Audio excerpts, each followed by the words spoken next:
এই শোনো, আমার তোমার প্রতি ইন্টারেস্ট নেই। আমি যে এত কিছু বললাম তার এই প্রতিদান? কে করতে বলেছিল? প্লিজ আমাকে একবার সুযোগ দাও, নেক্সট টাইম যেন ফোন না আসে। একবার সুযোগ দাও আমাকে। কিরে, কি ব্যাপার? তুই বস। হ্যাঁ, বুঝতেই তো এসছি। কি রে, মুখটা তো উদাস উদাস, নিশ্চয় ডিপ্রেশনে আছিস। আমি আগেই বুঝতে পেরেছিলাম, তাই জন্য তো আমি এসছি। হচ্ছে না ভাই, মুভ অন তো আমার দ্বারা হচ্ছে না। অ্যাটলিস্ট আমি অন্তত এই কিছু ডিজার্ভ করতাম না।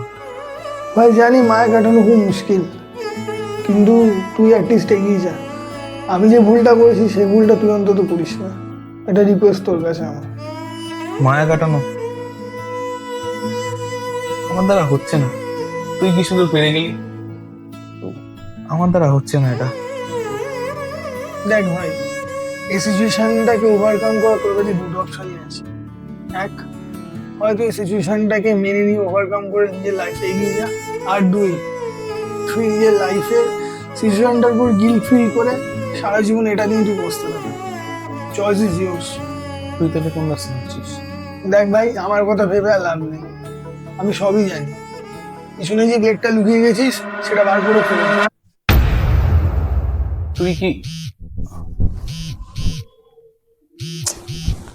কি রে, ফোনটা ধর, দরকারিও তো হতে পারে।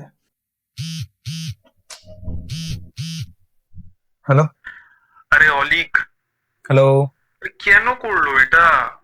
ভাই, তোর কথা শোনা যাচ্ছে না। সিরিয়াসলি? দাঁড়া দাঁড়া দাঁড়া, এক মিনিট।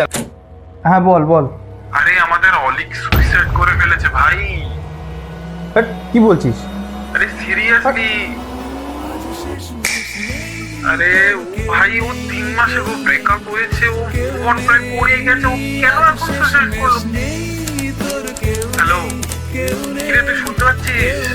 হ্যালো, তাড়াতাড়ি আয়, তাড়াতাড়ি আয়।